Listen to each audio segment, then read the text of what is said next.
الحمد لله رب العالمين والصلاة والسلام على عبد الله ورسوله نبينا وإمامنا وقدوتنا محمد وعلى آله وأصحابه أجمعين أما بعد.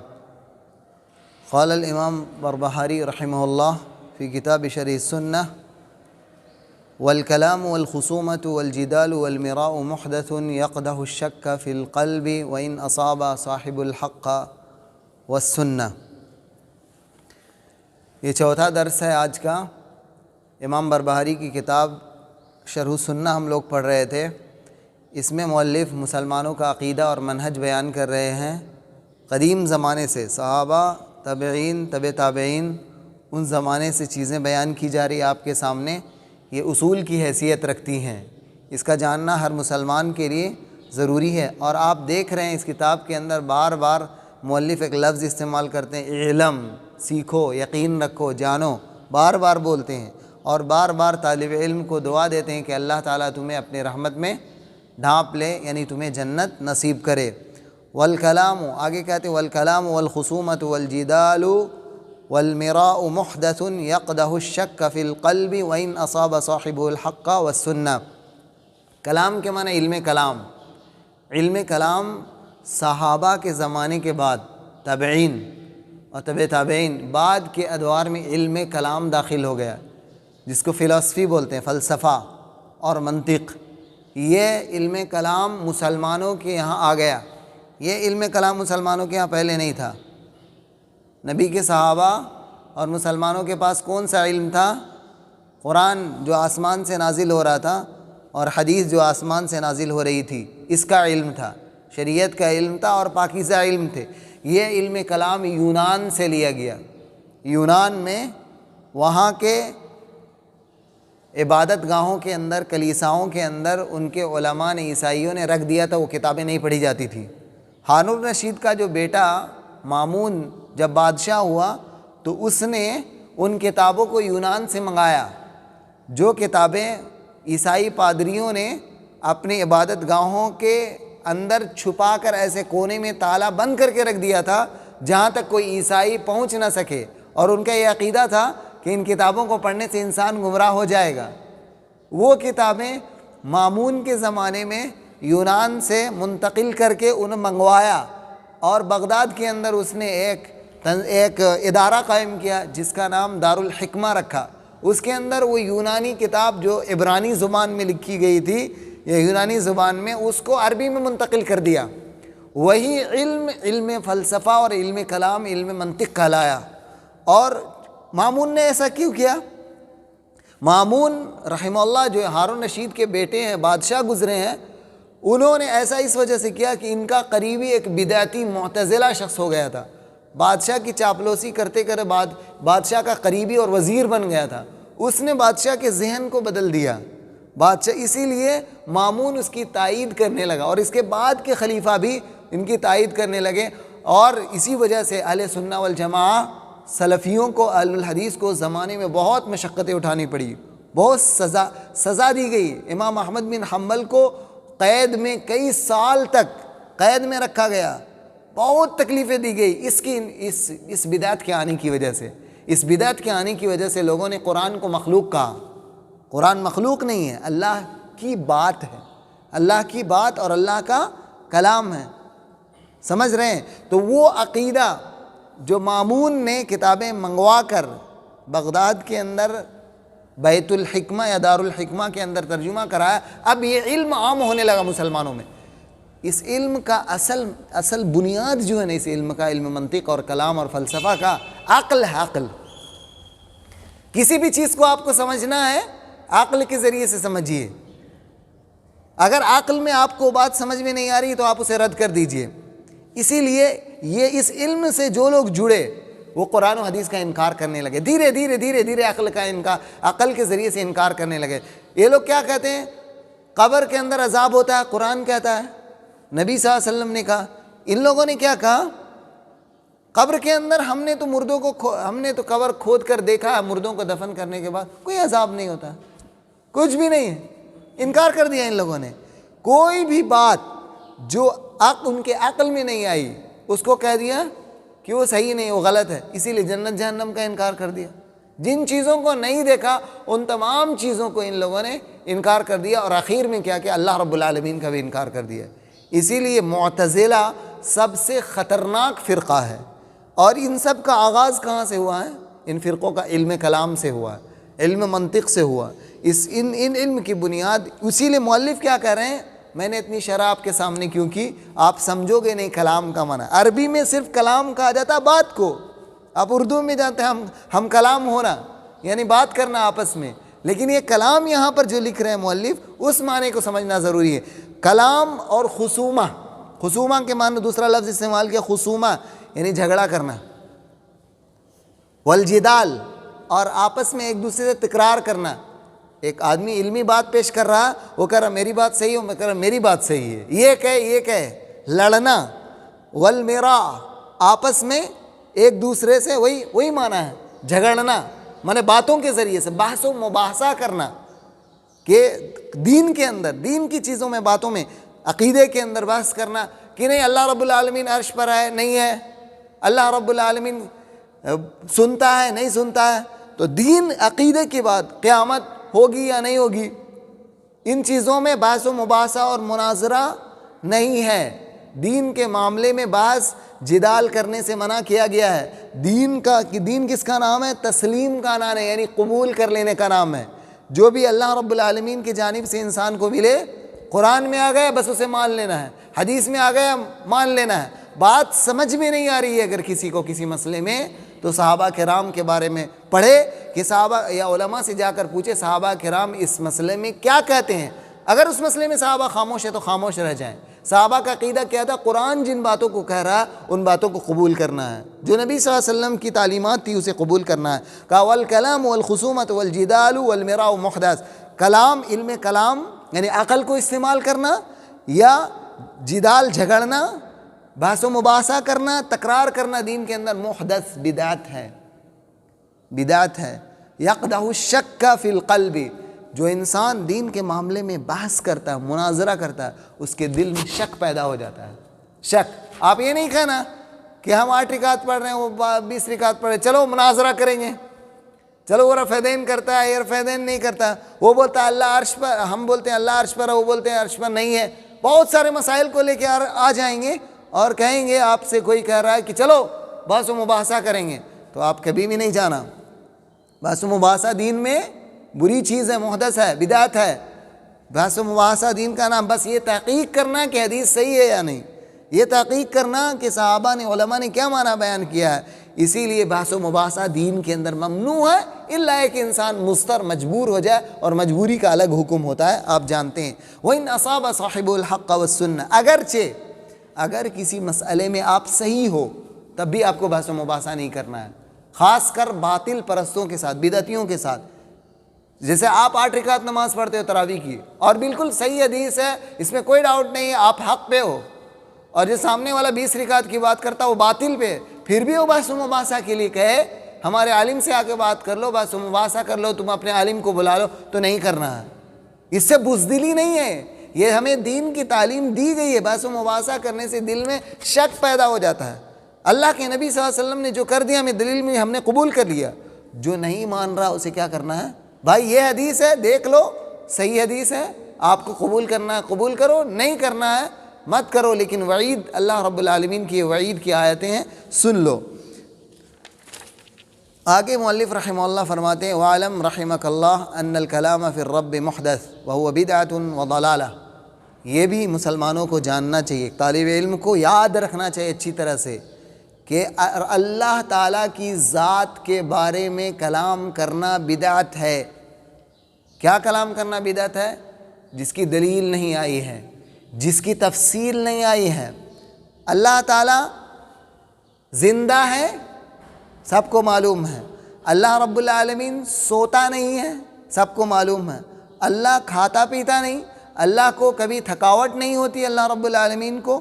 اللہ کی جو صفات بیان، اللہ رب العالمین ہنستا ہے، اللہ رب العالمین بولتا ہے، لیکن کوئی انسان آ کر پوچھے اللہ رب العالمین کیسے بولتا ہے، کیسے سنتا ہے، کیسے ہنستا ہے، اس طرح کی باتیں کرنا فضول ہے، اور اس طرح کی باتیں کرنے کی ممانعت، منع کیا گیا ہے۔ وہی کہہ رہے ہیں کہ اللہ رب العالمین کے سلسلے میں قرید کرنا جس کی دلیل نہیں وارد ہے. اللہ رب العالمین جیسے عرش پر موجود ہے، الرحمن علی العرش استوى، یا قرآن کی آیت ثم استوى علی العرش، اللہ رب العالمین عرش پر مستوی ہو گیا. ایک قرآن کی ایک آیت میں ہے اللہ رب العالمین نے کہا اللہ کا عرش پانی پر تھا. اللہ کا عرش پانی پر تھا. کہاں کس سے؟ آسمان سے پہلے. جب آسمان نہیں بنایا گیا تو پانی تھا، پانی کے اوپر اللہ کا عرش تھا.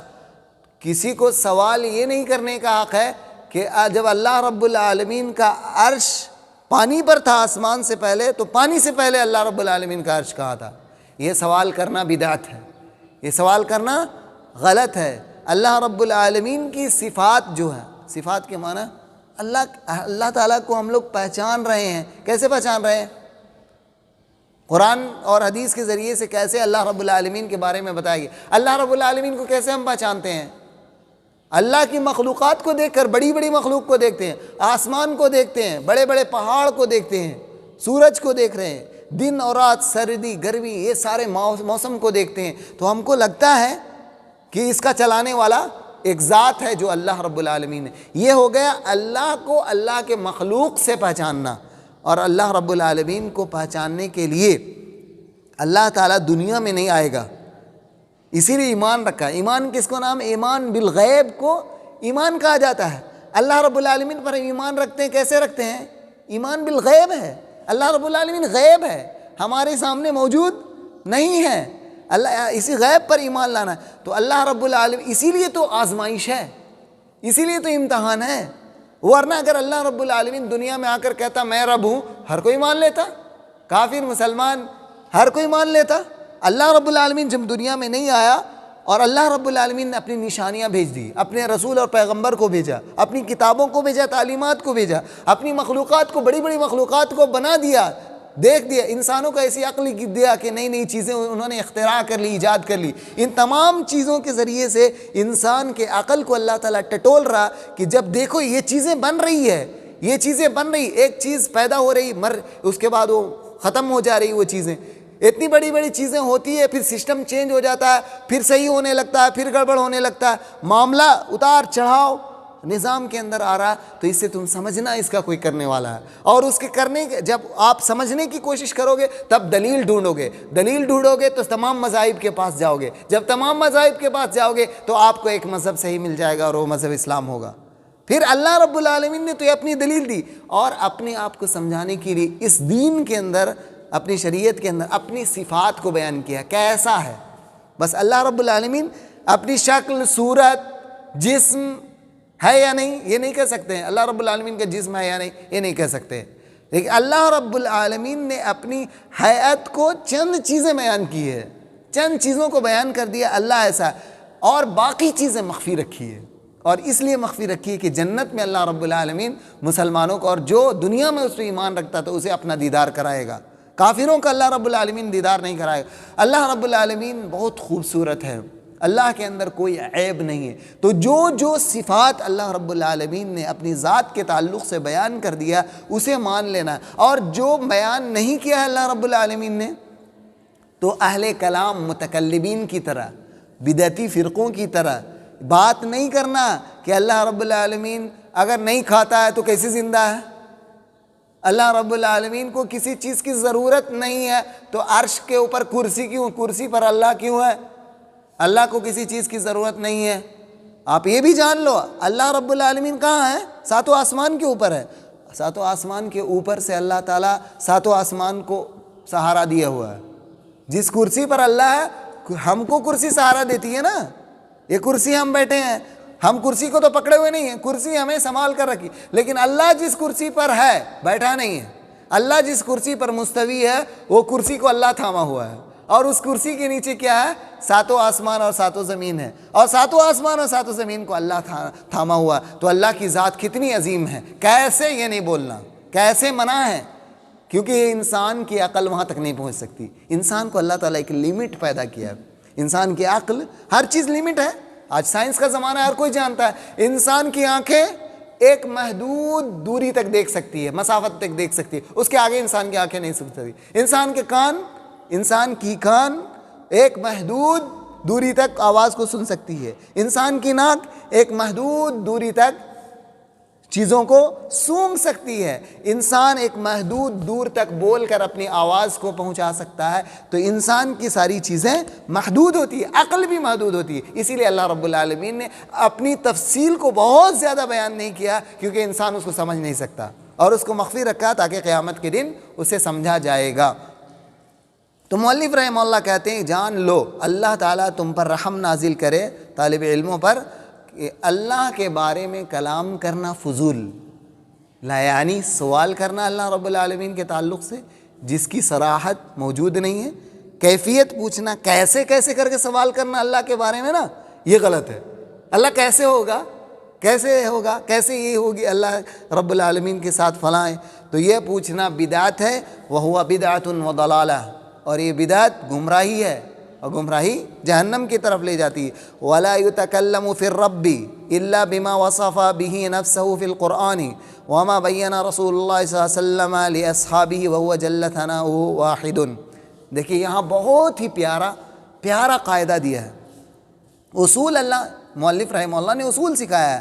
وَلَا يَتَكَلَّمُ فِي الرَّبِّ، یتکلم، اللہ کے بارے میں وہی بات بیان کی جائے گی، اتنا ہی کہنا ہے، کتنا؟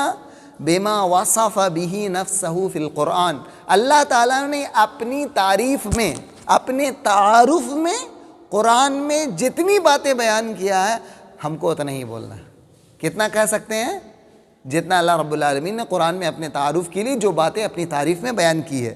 وما بین رسول اللہ صلی اللہ علیہ وسلم لاصحابہ، اور اتنا ہی بیان کرنا ہے جتنا نبی پاک علیہ الصلاۃ والسلام نے اپنے صحابہ کے سامنے اللہ تعالیٰ کی تعریف اور اللہ تعالیٰ کی صفات کو بیان کیا ہے۔ کیا بیان کیا؟ وَهُوَ جَلَّ ثَنَاؤُهُ وَاحِدٌ، قرآن میں کیا ہے؟ اللہ ایک ہے۔ کس آیت میں ہے؟ کون جانتا ہے؟ قُلْ هُوَ اللَّهُ أَحَدٌ، اللہ ایک ہے، اللہ اکیلا ہے۔ کس چیز میں اکیلا ہے؟ تعداد میں بھی اکیلا ہے، اس کا کوئی شریک نہیں۔ عبادت میں بھی اکیلا ہے، صفات میں بھی اکیلا ہے۔ مانے اللہ ہنستا ہے، اس کے جیسا کوئی نہیں ہنستا۔ اللہ رب العالمین کی صفات کسی کی نہیں ہے، اللہ رب العالمین تنہا صفات میں متصف۔ لیس کمثلہ شیء، اور دلیل کیا ہے؟ لیس کمثلہ شیء، اللہ کے جیسا کوئی چیز نہیں ہے۔ اسی لیے اللہ رب العالمین کو کسی بھی مثال دے کر نہیں سمجھایا جائے گا۔ فلا تضربوا للہ الامثال، اللہ کے لیے کوئی مثال قائم نہیں کرو، کیونکہ لیس کمثلہ شیء، اللہ کے جیسے کوئی بھی چیز نہیں ہے، تو کیسے اللہ کو ہم سمجھ سکتے ہیں؟ تو اللہ کو سمجھنے کے لیے میں آپ کے سامنے باتیں بیان کی۔ وَهُوَ السَّمِيعُ الْبَصِيرُ، اللہ کسی کے جیسا نہیں ہے، لیکن اس کے باوجود سمیع مانے سنتا ہے، بصیر مطلب دیکھتا ہے، بصیر دیکھتا ہے۔ قرآن کی دوسری آیتوں میں موجود ہے کہ اللہ رب العالمین کی آنکھیں ہیں، تجری بِأَعْيُنِنَا، نوح کی کشتیاں ہماری آنکھوں کے سامنے چل رہی تھیں، تو اللہ کی آنکھیں موجود ہیں۔ جس بات کا ذکر قرآن میں اللہ سنتا ہے، تو اس سے اللہ کا کان لازم آ رہا کیا؟ نہیں، رک جانا ہے، کیونکہ قرآن و سنت کے اندر اللہ رب العالمین کے کان کا لفظ کا تذکرہ نہیں ہے، سمع کی بات کہی، سمیع ہے، یعنی سننے کی چھمتا، صلاحیت اور طاقت اور ایبیلٹی اللہ رب العالمین کے موجود ہے، لیکن اس میں ہاں بھی نہیں کہیں، نفی بھی نہیں کریں گے۔ جس کے بارے میں موجود نہیں اس کو نہیں کہنا، چونکہ آنکھ کے بارے میں موجود ہے اسی لیے ہم آنکھ کو کہیں گے۔ پنڈلی، جیسے اللہ رب العالمین کی پنڈلی ہے ہمیں معلوم، لیکن کیسی ہے؟ کیا ہے؟ اللہ کا ہاتھ ہے، موجود ہے، اس کا انکار نہیں کریں گے۔ بہت سارے بدعتی فرقے انکار کرتے ہیں، ہندوستان میں جتنے فرقے پائے جاتے ہیں تمام فرقے اپنے آپ کو اہل سنت بولنے والے تمام اللہ رب العالمین کے ہاتھ کا انکار کرتے ہیں۔ اللہ رب العالمین نے آدم کو اپنے ہاتھ سے پیدا کیا، یہ آیت قرآن کے اندر موجود ہے، احادیث کے اندر موجود ہے۔ ابلیس کو کہا کہ ہم نے تو آدم کو ہاتھ سے بنایا، پھر تم کیوں سجدہ نہیں کیے؟ قرآن کی صریح آیت ہے، اللہ کا ہاتھ موجود ہے، لیکن کس کی طرح؟ کیا جواب ہوگا؟ لیس کمثلہ شیء، اللہ کسی کے جیسا نہیں ہے، یعنی اس کا ہاتھ تو ہے، نہیں معلوم۔ ایک حدیث میں کلتا یدیہ یمین، صحیح حدیث ہے، اللہ تعالیٰ کے دونوں ہاتھ دائنا ہے، دونوں ہاتھ۔ اب کیسے؟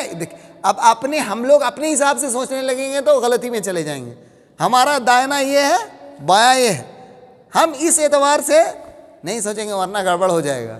اسی لیے اور اگر اللہ رب العالمین کا بعض حدیثوں میں یہ بھی آتا ہے جیسے قیامت کے دن انگلیوں میں رکھے گا دائیں ہاتھ یا بائیں ہاتھ، تو بایاں بھی ذکر آتا ہے، تو ہم اس کو قبول کریں گے، اس کو کیفیت کو ہم بیان نہیں کر سکتے ہیں، کیونکہ اللہ نے ایک قاعدہ دیا قرآن میں، لیس کمثلہ، اللہ کے جیسا کوئی بھی چیز نہیں ہے، اور وہ سنتا بھی ہے اور دیکھتا بھی ہے۔ آگے مؤلف رحمہ اللہ کہہ رہے ہیں ربنا، اللہ کو پہچانیے۔ کتنا اچھا لگ رہا ہے اللہ کی باتیں سننے میں، جو باتیں بیان کی گئی ہیں۔ ربنا اول بلا متا، ربنا اول بلا متا، ہمارا رب پہلا ہے۔ کیا مطلب؟ ہر چیز میں پہلا ہے، یعنی ہمیشہ سے ہے۔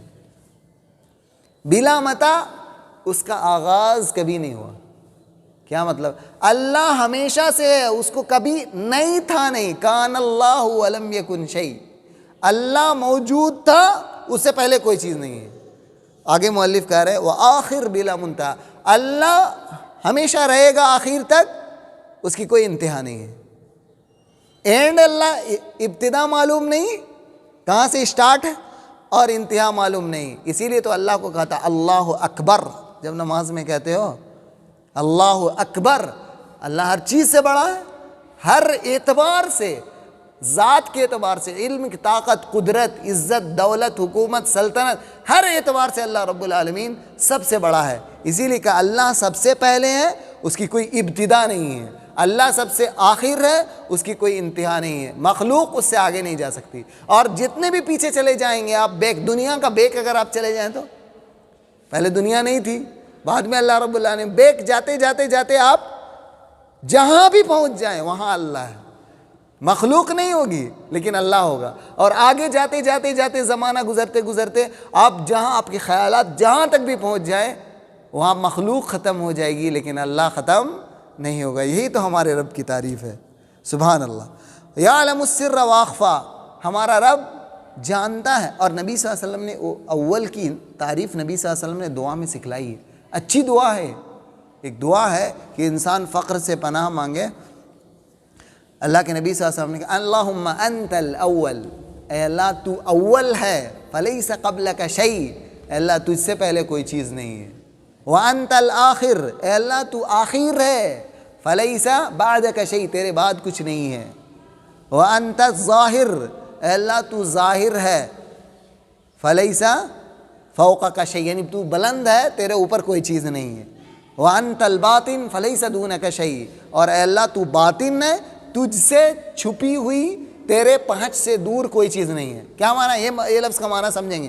وَأَنْتَ الْبَاطِنُ فَلَيْسَ دُونَكَ شَيْءٌ، اے اللہ تو باطن ہے۔ باطن کا معنی چھپا ہوا نہیں، باطن کا معنی لیس دونک شیء، اللہ کے پہنچ سے، اللہ کے طاقت سے پرے کوئی چیز نہیں ہے، اللہ سے مخفی کوئی چیز۔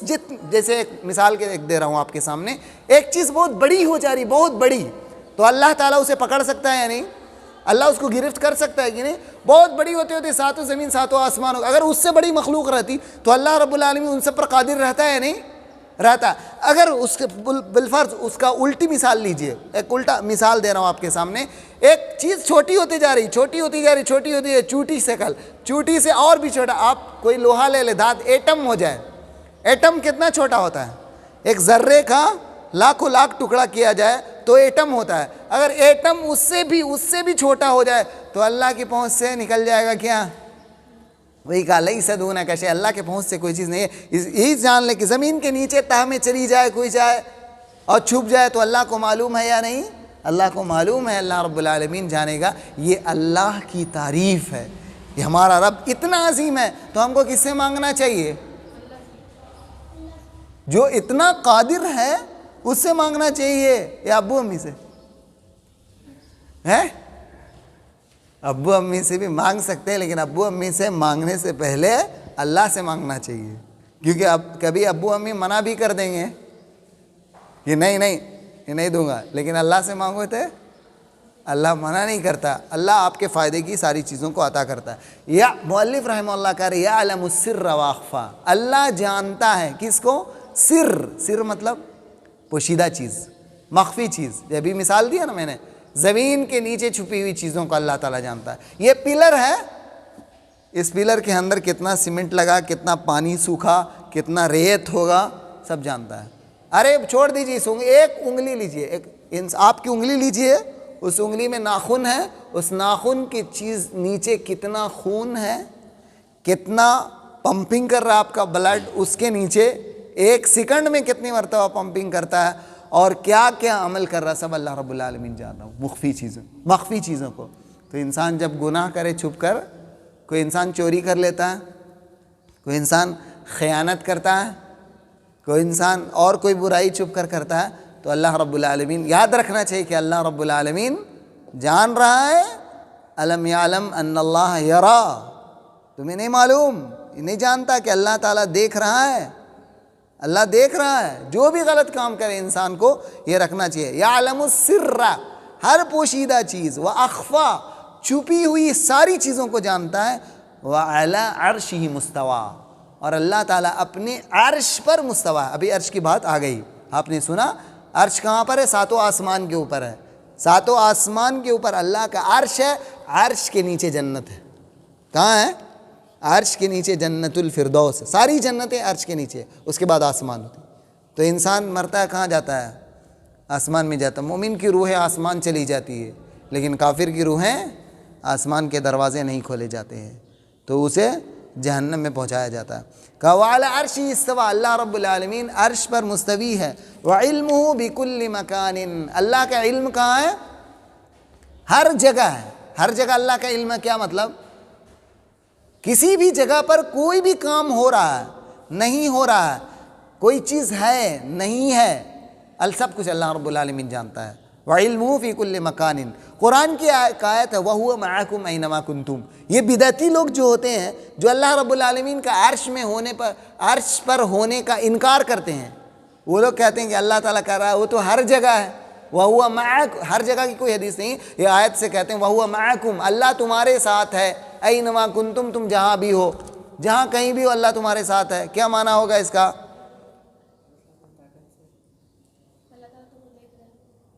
ہاں, اللہ دیکھ رہا ہے. اللہ کو علم ہے, اللہ ذات کے ساتھ نہیں ہے. قرآن اس آیت میں نہیں کہا گیا کہ اللہ تعالیٰ ذات کے ساتھ کیا ہے. وَهُوَ مَعَكُمْ أَيْنَمَا كُنْتُمْ. ایسے ہی جیسے ایک مثال میں سمجھانے کے لیے صرف دے رہا ہوں, اللہ کی ذات کے لیے نہیں. اللہ تو بری, اگر یہ مثال نہیں بھی ہو تب بھی اللہ کی ذات صحیح ہے. جیسے آپ اس کرسی پر کھڑے ہو جاؤ اور چونٹی آپ کے نیچے ہے, تو چونٹی کے لیے آپ کہاں ہیں؟ دور ہے نا. چونٹی کے لیے آپ عرش پر ہیں. لیکن اگر چونٹی آپ کو پکارے, اگر بالفرض مان لیے جو بولے پکارے, تو آپ کیا بولیں گے؟ میں تمہارے ساتھ ہوں, تم ٹینشن نہیں لو. چونٹی کو آپ اوپر سے پکڑ سکتے ہیں اپنے ہاتھ بڑھا کر. تو اللہ رب العالمین ویسے عرش کے اوپر ہے. اللہ ہم سے قریب بھی ہے. وَنَحْنُ أَقْرَبُ إِلَيْهِ مِنْ حَبْلِ الْوَرِيدِ, اور ہم تمہیں شہ رگ سے بھی زیادہ قریب ہیں. تو یہی معنی ہے, اللہ رب العالمین اوپر ہے, عرش سے آیا نہیں ہے, لیکن عرش سے قریب ہے, کیونکہ اللہ بہت بڑا ہے نا. اللہ رب العالمین بہت بڑا ہے, بڑی ذات ہے اس کی اور اس کی طاقت ہے. تو اللہ رب العالمین علم سے تمہارے ساتھ ہے اور اپنے جسم میں وہاں ہے. لا یخلو من علمہ مکان, کوئی بھی جگہ اللہ کے علم سے خالی نہیں ہے. آگے ایک فرماتے ہیں, ایک اور مزید وضاحت کے لیے ایک قاعدہ اصول بیان کیا ہے. یہی اصول, اس لیے اصول کیوں بیان کیا جاتا ہے؟ اصول مطلب آپ یہ سمجھیں, میتھمیٹکس میں جیسے ہوتا ہے, گرامرس ہوتے ہیں نا, کچھ آپ کو تھیوری آپ کو یاد کرنا ہوتا ہے. اب آپ تھیوری یاد کر لو گے تب آپ کو اس کو حل کرنے میں, میتھ حساب حل کرنے میں آپ کو آسانی ہوتی ہے. اگر تھیوری یاد نہ ہو تو بہت سے مسائل آپ حل نہیں کر پاؤ گے, میتھ سمجھ نہیں پاؤ گے, پریشان ہوگے. تو تھیوری جیسے یاد کرنا ضرور, ویسے ہی کچھ قاعدے میں بول رہا ہوں. یہ اہل سنت والجماعت نے تھیوری بنایا ہے. اگر یہ مسلمان بچے اور طلباء اور تمام لوگوں کے لیے کتاب ہے, یہ تھیوری یاد کر لیں گے, کوئی بھی بدعتی آئے گا دنیا کا, کوئی بھی گمراہ, اس سے مقابلہ کرنے کے لیے, اس سے بات کرنے کے لیے, تو وہ انسان بھٹکے گا نہیں, گمراہ نہیں ہوگا. کہ آگے کہتے ہیں وَلَا يَقُولُ فِي صِفَاتِ الرَّبِّ كَيْفَ وَلِمَ إِلَّا شَاكٌ فِي اللَّهِ تَعَالَى. جو بھی انسان اللہ کی صفات میں بیان کر دیا, اللہ کی صفت آپ کوئی بیان کیجئے, بولو اللہ کی کیا صفت ہے؟ ہاں, اور اللہ کی صفت اللہ کی کوئی اور صفت ذات سے تعلق رکھنے والی؟ رحیم ہے. ذات اللہ کے ذات سے تعلق رکھنے والی؟ اللہ کی آنکھ ہے، اللہ کا ہاتھ ہے، اللہ رب العالمین ہنستا ہے. اللہ کے ذات سے تعلق رکھنے والی چیزیں ہیں. تو اللہ قادر ہے، یہ اللہ رب العالمین کی صفات ہے. ہاتھ، اللہ کا ہاتھ ہے، اللہ کی انگلی بھی موجود ہے. اللہ کی انگلیاں ہیں، اللہ کے ہاتھ ہے، اللہ کا قدم ہے، اللہ کا قدم موجود ہے. تو یہ تمام صفات جو ہے اللہ کے صفات کے سلسلے میں جو انسان کہے گا، یاد رکھیں، دھیان دیں، اللہ کے کسی بھی صفت کے سلسلے میں کوئی انسان کہتا ہے کیسے ہے یا کیوں ہے، تو اس کو اپنے دین میں شک ہے، وہ دین میں شک کرنے والا ہے. اسی لیے اللہ رب العالمین کی ذات میں، اسی لیے بہت سارے لوگ انکار کیوں کیے پتہ ہے؟ جتنے بدعتی فرقے ہیں، اللہ رب العالمین ہنستا ہے تو وہ لوگ کہنے لگے اللہ جب ہنستا ہے تو یہ تو مخلوق کی طرح ہو گیا نا، مخلوق بھی ہنستا ہے. حالانکہ وہ لوگ بھول گئے کہ اللہ کا لیس کمثلہ، وہ مخلوق کی طرح نہیں ہے، وہ کسی کی طرح نہیں ہے، وہ تو ایک انمول ذات ہے، انوکھی ذات ہے اللہ رب العالمین کی، جو کسی کی طرح نہیں ہے اور بلند و برتر ہے ہر طرح کے عیب سے. اللہ تعالیٰ کو کسی بھی عیب کے ساتھ متصف نہیں کیا جائے گا. اللہ کو تمام، ایک مطلق یہ بھی آپ یاد رکھیں گے کہ اللہ تعالیٰ کے اندر کوئی بھی عیب نہیں ہے، کوئی بھی کمی اور نقص نہیں ہے. یہ آپ کو عقیدہ رکھنا ہے، ٹھان لینا ہے. نہیں ہے میرے رب پر کوئی عیب کمی نہیں ہے. جہاں پر جیسے کوئی سوال کر دے اللہ رب العالمین بھولتا ہے کیا، تو آپ غور کریں، نہیں اللہ یہ تو عیب ہے نا بھولنا، ہاں، تو اللہ رب العالمین نہیں بھولتا ہے. اللہ رب العالمین ہماری آوازوں کو سن رہا ہے کہ نہیں سن رہا؟ اگر انسان کو ڈاؤٹ ہو رہا ہے، 2 صحابی تھے، تو ان میں سے ایک بات ہو رہی تھی کہ اللہ رب العالمین ہم دونوں بات کریں سن رہا یا نہیں. تو ایک نے کہا کہ ہم لوگ جب زور سے بات کرتے ہیں تو اللہ سنتا، آخر آہستہ سے کرنے سے نہیں سنتا ہے. تو پھر قرآن کی آیت نازل ہوئی، قد سمع اللہ قول التی تجادلک. یہ آیت، دوسری آیت نازل ہوئی کہ اللہ رب العالمین باریک سے باریک چیزوں کو سنتا ہے. آہستہ بات کریں گے نہیں سنے گا، اور زور سے سنے گا تو پھر رب نہیں ہوگا. اس کو رب کی حیثیت، رب بننے کی صفات ان کے اندر صلاحیت نہیں ہوئی. جو ہماری دل کی، ہاں آپ دھڑکن میں جو باتیں دھڑک رہی ہیں نا، ابھی سوچ رہے ہو نا، ابھی ہر انسان سوچ رہا، بات بھی سن رہا اور سوچ بھی رہا، یہ باتیں صحیح ہے، یہ اللہ کی باتیں، اللہ ایسا ہے. ان تمام دھڑکنوں کو اللہ رب العالمین سمجھ رہا ہے ایک ساتھ. اللہ رب العالمین سے دعا ہے کہ اللہ تعالیٰ مسلمانوں کو اور ہم تمام لوگوں کو ہدایت دے، اور اللہ رب العالمین کی صحیح قدر کرنے اور اللہ کو صحیح طور سے پہچاننے کی توفیق دے. اور اللہ تعالیٰ نے اپنی صفات جو قرآن میں اور حدیث میں بیان کیا اور جسے ائمہ نے ذکر کیا ہے، اس کے تعلق سے شک و شبہ سے محفوظ رکھے. آمین. وآخر دعوانا ان الحمد للہ رب العالمین.